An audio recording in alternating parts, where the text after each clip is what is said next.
오늘은 예수님께서 이 땅에 오신 것을 기념하는 아주 복된 날입니다.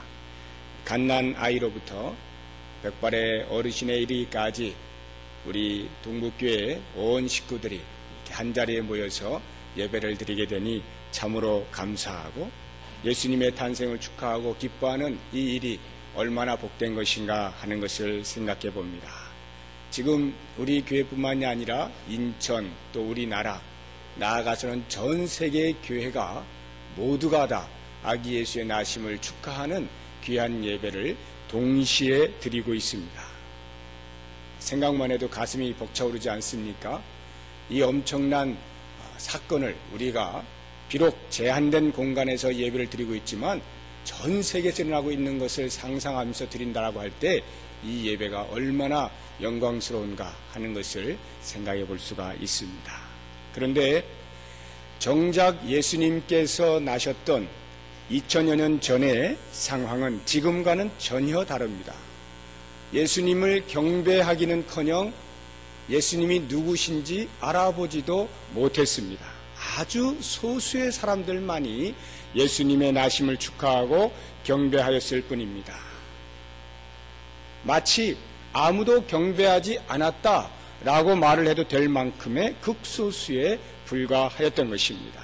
밤중에 양떼를 지키던 몇몇 목동들, 그리고 동방에서부터 예수의 나심을 축하하기 위해 온 몇몇의 박사들, 부모인 요셉과 마리아, 그리고 그 친족인 사가랴와 엘리사벳, 그 정도가 다였습니다. 그리고 오늘 본문에 나타나고 있는 시므온이라 하는 한 노인과 안나라 하는 여선지자가 예수님의 탄생을 목도하면서 하나님께 감사와 찬송을 드렸을 뿐입니다. 그러나 비록 소수라 할지라도 그들의 경배는 예수님이 누구시며 왜 이 땅에 오셨는지에 대한 목적을 분명히 알고 드린 것이었습니다. 오늘 우리는 시므온의 고백을 통해서 다시 한번 성탄의 의미를 묵상을 하고자 합니다. 그러면 먼저 시므온이 누구인가 하는 것부터 알 필요가 있겠습니다. 25절에 보시면 시므온에 대해서 이렇게 말을 하고 있죠. 예루살렘에 시므온이라 하는 사람이 있으니 이 사람은 의롭고 경건하여 이스라엘의 위로를 기다리는 자라. 성령이 그 위에 계시더라. 여기를 보니까 예루살렘에 머물고 있었던 사람이고 메시아가 오시기를 간절히 기다리던 하나님을 올바르게 경외한 사람이었던 것을 알 수가 있습니다. 그리고 26절에 보시면 그가 주의 그리스도를 보기 전에는 죽지 아니하리라 하는 성령의 지시를 받았더니 이렇게 나오는 것으로 보아서 나이가 상당히 많은 노인임을 알 수가 있습니다. 이러한 기록은 우리에게 무엇을 말해줍니까? 한편으로는 죽음에 임박한 노인조차도 메시아를 기다리고 있음을 우리에게 보여줌으로써 전 이스라엘 백성들이 메시아를 간절히 기다리고 있었던 상황임을 우리에게 알려줍니다. 뿐만 아니라 전 인류가 역시 메시아를 필요로 하고 있는 사람들인 것을 우리에게 말해줍니다. 또 다른 한편으로는 노인만이 메시아를 알아보고 있음을 알림으로써 전 이스라엘 백성들은 전혀 다른 메시아, 자기들이 생각하고 그려놓고 있는 메시아를 기다리고 있었던 상황임을 또한 말해주고 있습니다.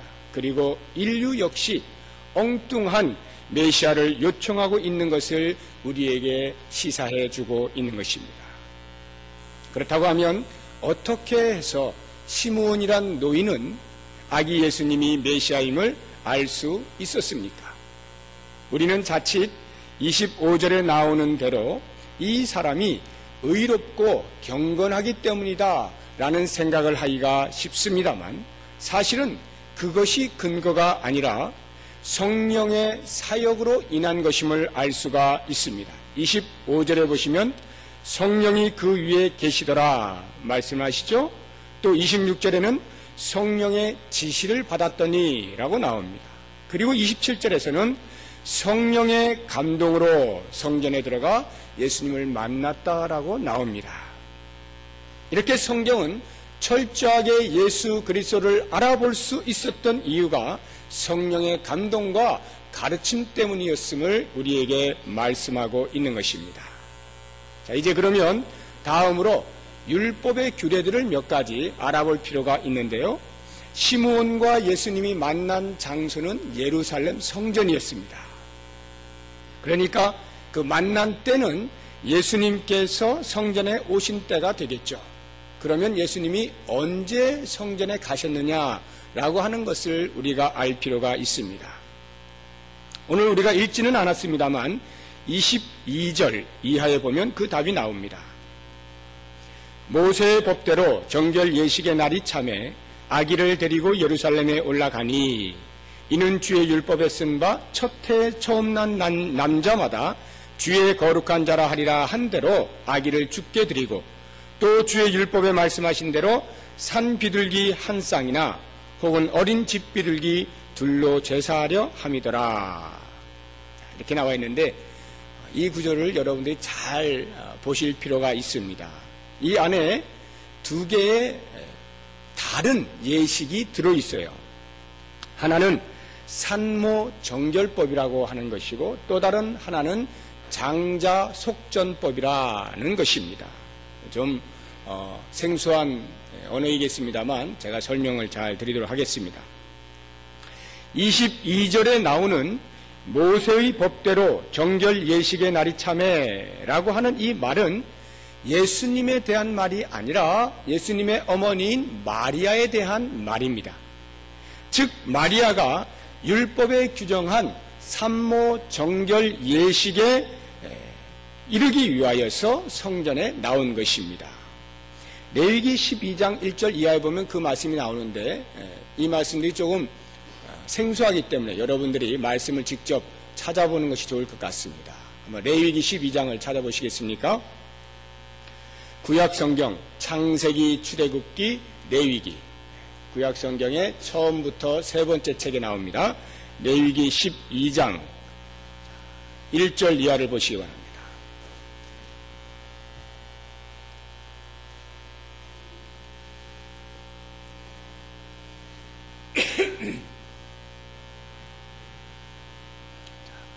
레위기 12장 찾으셨으면 2절부터 한번 보도록 합니다. 제가 읽어드릴 테니까 눈으로 한번 따라 보시기 바랍니다. 이스라엘 자손에게 말하여 이르라. 여인이 임신하여 남자를 낳으면 그는 1회 동안 부정하리니, 여기 1회는 7일을 말하는 것입니다. 곧 월경할 때와 같이 부정할 것이며 8째 날에는 그 아이의 포피를 벨 것이요. 이 말은 할례를 행하는 것을 말하는 것입니다. 그 여인은 아직도 33일을 지내야 산혈이 깨끗하리니 정결하게 되는 기한이 차기 전에는 성물을 만지지도 말며 성수에 들어가지도 말 것이며 여자를 낳으면 그는 2일에 동안 부정하리니 14일입니다.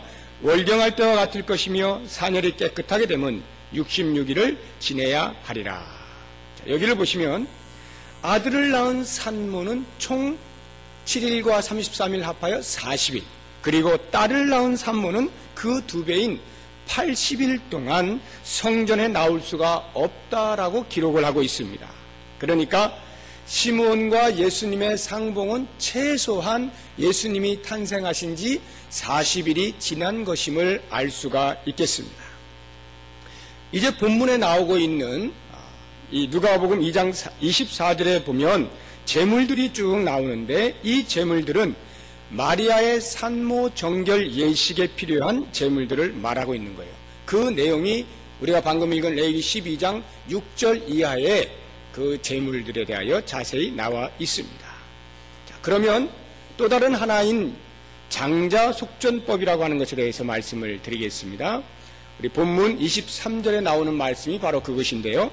이는 주의 율법에 쓴 바 첫 해에 처음 난 남자마다 주의 거룩한 자라 하리라 한 대로 아기를 죽게 드리고. 이 말씀이 무슨 말이냐면 하나님께서 이스라엘 백성들을 출애굽시킨 이후에 이스라엘 백성들에게 처음 난 남자, 장자, 가축도 역시 마찬가지로 첫 소생은 다 내 것이 나에게 드려라, 이렇게 말씀을 하고 있습니다. 출애굽기 12장을 한번 찾아보시기 바랍니다. 출애굽기 12장. 구약성경 두 번째 책입니다. 창세기, 출애굽기 12장 11절입니다.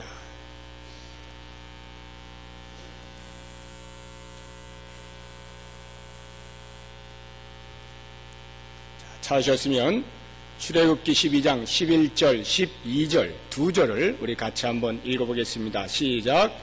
여호와께서 너와 내 조상에게 맹세하신 대로 너를 가나안 사람의, 아닙니까? 13장입니까? 네, 감사합니다. 13장이랍니다. 13장 11절 12절 시작. 여호와께서 너와 내 조상에게 맹세하신 대로 너를 가나안 사람의 땅에 인도하시고 그 땅을 내게 주시거든 너는 태에서 처음 난 모든 것과 내게 있는 가축의 태에서 처음 난 것을 다 구별하여 여호와께 돌리라. 수컷은 여호와의 것이니라. 네, 이렇게 나오죠. 이게 무슨 말이냐면 하나님께서 이스라엘 백성을 애굽에서 탈출시키실 때에 애굽에 있던 전 장자들을 다 죽이는 재앙을 내리지 않습니까? 그때에 이스라엘 백성들에게는 양의 피를 문설주에 바르게 함으로써 그 재앙으로부터 면하게 해주신 것입니다. 그것으로 인하여서 하나님께서는 이제부터 이스라엘에 나는 모든 처음 것은 다 내 것이다. 나에게 구별되이 드려라. 이렇게 말씀을 한 것입니다. 그런데 이 사람의 장자를 여호와께 어떻게 드리느냐라고 할 때 그것은 가축을 대신하여 속전으로 바치면 되는 것이었습니다. 그리고 그 후에는 하나님께서 레위 지파를 들어서 구별하여 드리는 것으로 속전으로 삼으셨습니다. 민수기 3장 45절에 보시면 이스라엘 자손 중 모든 처음 태어난 자 대신에 레위인을 취하고 또 그들의 가축 대신에 레위인의 가축을 취하라. 레위인은 내 것이라 나는 여호와니라. 하나님께서 모든 이스라엘 백성들의 장자를 받으실 때에 그것을 상징하는 것으로서 레위인들을 속전으로 받으셨단 말이에요. 레위인을 구별하여서 그 레위인들은 다른 사적인 일을 하지 못하고 오직 여호와를 섬기는 일에만 봉사하도록 되어 있었습니다. 그런데 그 당시에 인구 조사를 했을 때에 레위인들이 22,000명이었습니다. 그런데 그 당시에 장자의 수, 모든 지파의 장자의 수가 22,275명이었어요.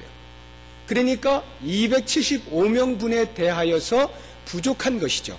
이것에 대해서는 그때 하나님께서 성전에서 내는 세겔이라고 하는 화폐로 한 사람당 5세겔씩 내도록 요청을 하셨습니다. 그러니까 그 부족한 275명분에 대하여 한 사람당 5세겔씩 내므로써 속전을 한 것이에요. 그것으로 하나님께 드린 바 된 것으로 쳐주었다라고 하는 것입니다.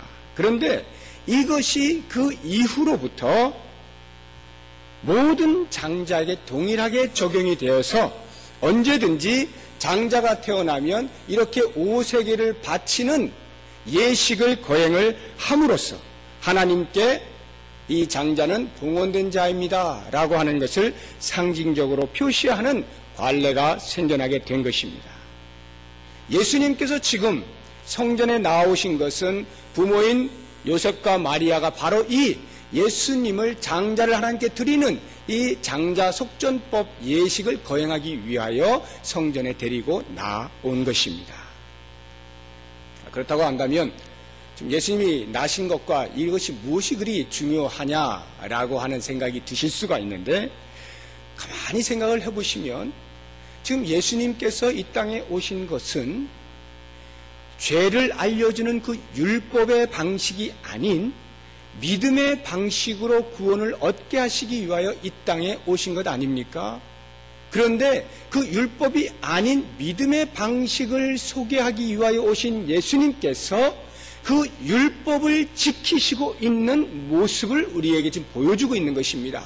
반면에 시므온이라 하는 자는 날마다 예루살렘에 거하면서 언제 메시아가 오실 것인가에 대한 기대감을 가지고 율법을 충실히 지켰던 경건하고 의로운 그 사람인데, 시므온은 성령의 인도하심을 받아서 성전에 나와 이 두 사람이 그 안에서 만나고 있다라고 하는 장면을 여러분 상상을 해보십시오. 바로 여기에서 율법을 폐하러 온 것이 아니라 율법을 완전하게 하려고 오셨다라고 하는 마태복음 5장 17절에 나오는 예수님의 말씀이 드디어 이해가 되는 것입니다. 이렇게 철저하게 계획된 극적인 만남에서 시므온은 아기 예수를 보고 찬송을 드립니다. 상상을 해보십시오.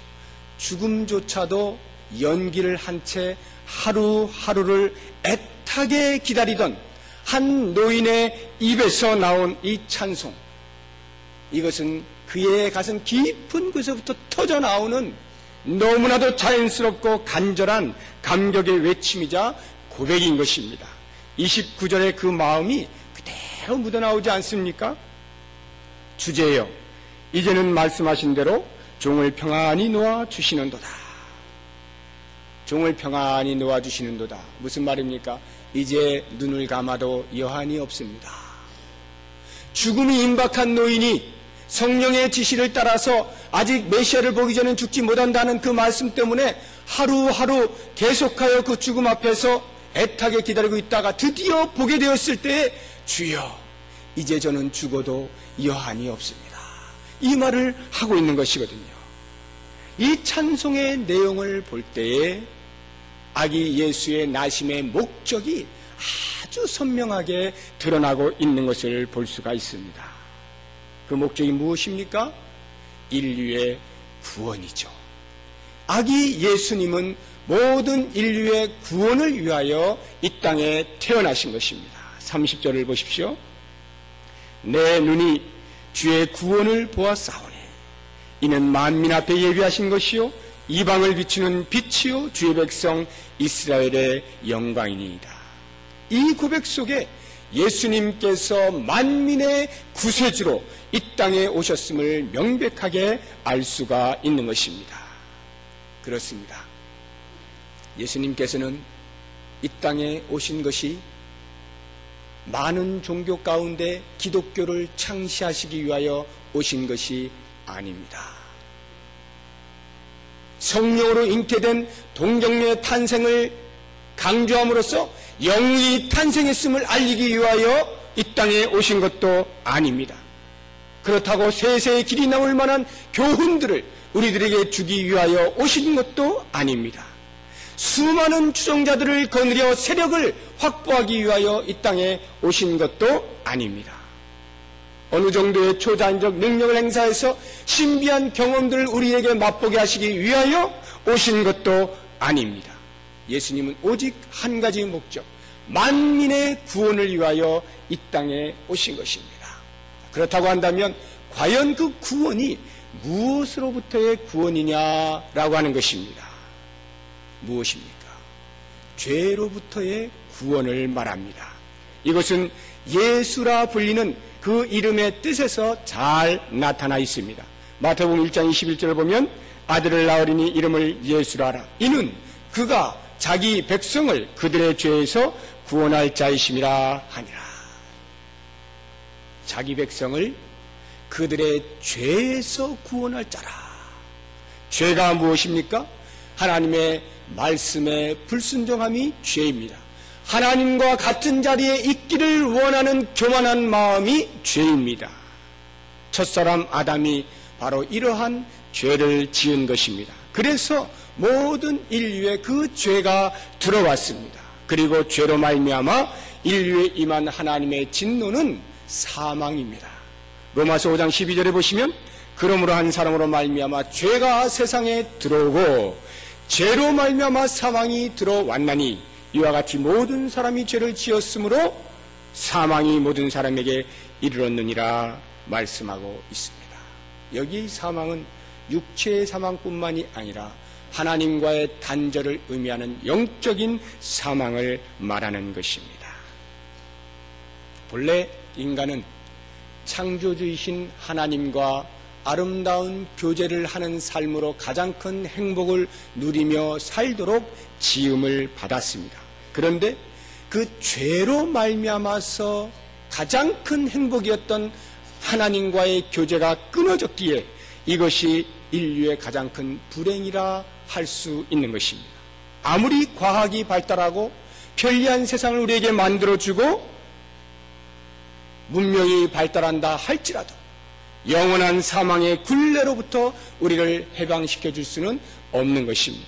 그러므로 인간에게 있어서 가장 복된 소식이 무엇이냐라고 한다면 그것은 곧 하나님과의 관계를 회복하는 일, 창조주 앞에서 원래의 모습대로 사는 그 삶이야말로 인간의 가장 복된 소식이 되는 것입니다. 인간의 가장 큰 행복, 절대적인 필요, 궁극적인 유익은 하나님을 다시 창조주로 모시고 사는 길이라는 말입니다. 그런데 이런 창조주와 피조물의 바른 관계가 회복될 수 있는 유일한 길은 죄를 제거하는 길뿐입니다. 왜냐하면 거룩하신 하나님이 죄와 함께 있을 수 없기 때문인 것입니다. 그런데 사망의 형벌을 받게 된 인간의 힘으로는 그와 같은 죄로부터 노임을 얻을 수 있는 어떠한 능력도 없는 것이 문제가 되는 것입니다. 오직 길이 있다면 그것은 죄 없는 분의 속전, 대속으로 말미암아서만 가능한 것입니다. 바로 이 대속의 사역을 감당하기 위해서 예수 그리스도께서 이 땅에 태어나신 것입니다. 인류에게 임한 사망의 두려움과 형벌로부터의 구원을 위하여 예수님은 하늘의 모든 영광을 버리고 이 땅에 내려오신 것입니다. 죄로부터의 구원, 여기에서부터 인류가 가지고 있는 모든 문제는 해결이 될 수 있는 것입니다. 오래전 이사야 선지자는 바로 이 놀라운 만민을 향한 구원을 보아 이렇게 외쳤습니다. 이사야서 52장 10절에 보면 여호와께서 열방의 목전에서 그의 거룩한 발을 나타내셨으므로 땅 끝까지도 모두 우리 하나님의 구원을 보았도다. 얼마나 멋진 선포입니까?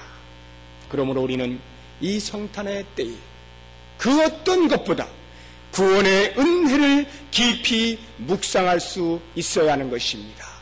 예수 그리스도로 말미암은 구원의 은혜를 노래하고 찬송하고 감사하고 감격하는 것, 이것이야말로 성탄을 맞이하는 우리의 태도요 자세인 것입니다.